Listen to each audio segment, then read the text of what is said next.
ប៉ាមកពីកូនទាំងអស់ប៉ាគុំតែដើម្បីការពីកូនជើងរបស់ប៉ាក៏មិនត្រូវរបួសដែរថ្ងៃនេះមានការសំខាន់ត្រូវធ្វើទៀត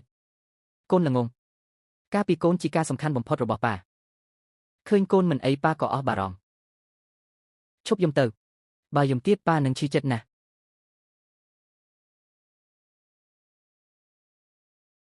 អាឡូលោកប្រធានភីចិត្តដល់ពេលណាត់ជាមួយលោកប្រធានហើយបាទខ្ញុំដឹងហើយខ្ញុំនឹងទៅឥឡូវនេះប៉ុន្តែប៉ាជើងប៉ាទៅតែរបួសតើគួរតែសម្រាប់នៅផ្ទះឲ្យបានច្រើន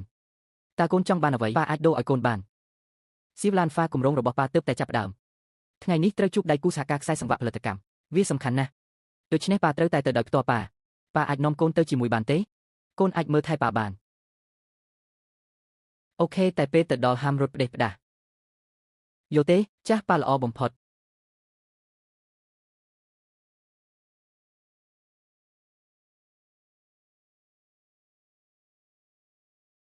អូជំរាបសួរសុំទោសផងដែលមកយឺតនេះជាគម្រោងការងាររបស់ក្រុមហ៊ុនយើង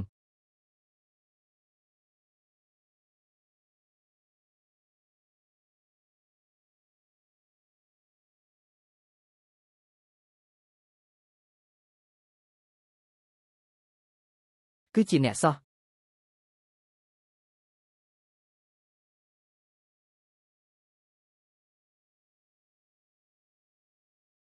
អូហូនេះមិនមែនជាសៀវស៊ូទេអីបងប្រុសក្រីក្រដែលយកក្មេងសុំទានមកចិញ្ចឹមនោះមែនទេលោកប្រធានកៅ2នាក់នេះនាំសេណាចាំខ្ញុំបកដេញក្លិនឲ្យ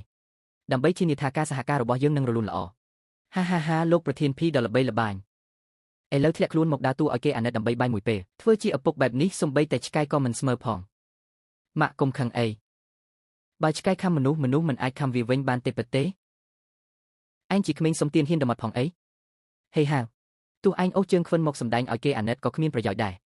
ចុះខ្សែសង្វាក់ផលិតកម្មរបស់លោកជារបស់ខ្ញុំឯងប្រញាប់ត្រឡប់ទៅមាត់ទន្លេដ៏កំសត់របស់ឯងទៅលក់ត្រីវិញទៅកុំមកធ្វើឲ្យលក់មុខនៅទីនេះសមត្ថភាពរបស់ពួកខ្ញុំមិនមែនមនុស្សដែលចេះតែអួតដូចឯងអាចមកប្រៀបផ្ទឹមបានឡើយមានទំនុកចិត្តខ្លាំងម្ល៉េះអញ្ចឹងយើងលេងអ្វីដែលរំភើបបន្តិចទៅ